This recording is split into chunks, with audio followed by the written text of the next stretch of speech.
And as winter wanes, construction season will soon be ramping up, and MoDOT has a list of its big priorities. Will they slow you down or will they help you? Well, here's our First Alert 4's Taylor Holt with this traffic alert.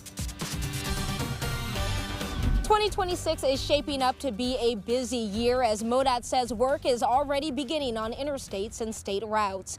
Tuesday morning, officials spent time laying out what drivers can expect as construction season ramps up across the St. Louis region.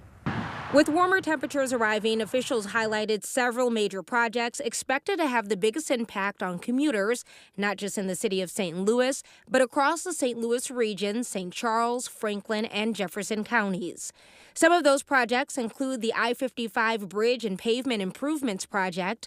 The project to resurface I-55 between I-44 and Lindbergh should be completed in the summer. Bridge work will be finished in April. In addition, the Interstate 270 bridge replacement, that one will widen and replace the driving surface on the Interstate 270 bridge over Ladue Road, also expected to be completed this summer. And improvements to Interstate 70 from Warrenton to Wentzville continues. Aside from that, they'll be making sidewalk upgrades for pedestrians.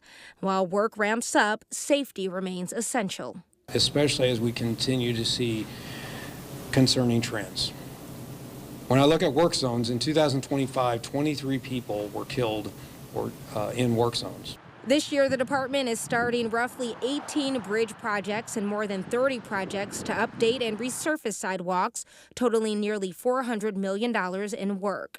MoDOT says drivers should be prepared for lane closures, shifting traffic patterns, and potential delays, especially along some of the region's most heavily traveled corridors. And patience will be key. We need you to work with us. You, everyone out there, plays a very critical role in work zone safety. Please slow down. Please buckle up. Please avoid distractions, and please stay alert, especially when you're behind the wheel driving through a work zone. Officials are also urging drivers to use MoDOT's traveler information map to stay up to date on work zones in the area. For now, I'm reporting in Chesterfield. Taylor Holt, First Alert 4.